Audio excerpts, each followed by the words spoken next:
எல்லாத்துக்குமே மந்திரவாதம் பில்லி சோனின்னு சொல்லி கொண்டிருக்கக்கூடாது.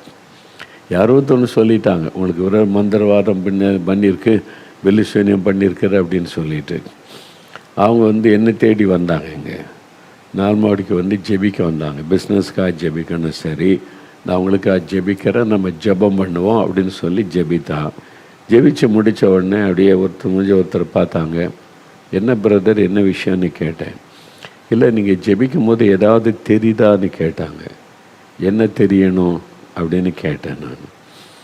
இது மாதிரி சிலர் நீங்களும் போய் கேட்குறீங்கள, ஊழிகார்கிட்ட ஜெபம் பண்ணிட்டு என்ன அது ஏதாவது தெரியுதா அப்படின்னு கேட்குறாரு.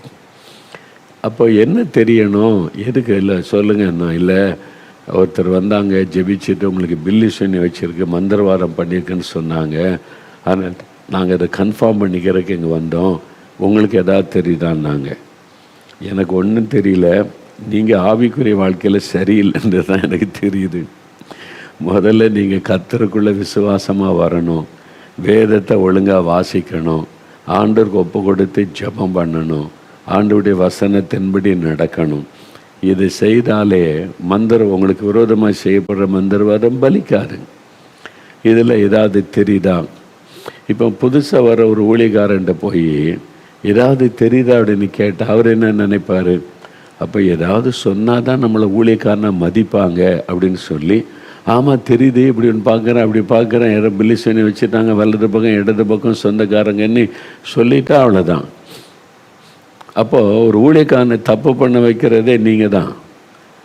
நான் சொன்னேன், பிரதர் இப்படி எந்த ஊழியக்காரன்ட்டையும் கேட்காருங்க, நீங்கள் ஜெபிக்க சொல்லுங்கள், நீங்களும் ஜெபிங்க, தப்பு இல்லை. கர்த்தர் ஏதாவது காமிச்சா வெளிப்படுத்தினா ஊழியர்களே சொல்லுவாங்க, நீங்கள் ஒன்று கேட்கணும்னு அவசியம் இல்லை. அது ஊழியர்களை குறி சொல்கிறவங்க மாதிரி, மந்திரவாதி மாதிரி பயன்படுத்த நினைப்பார்.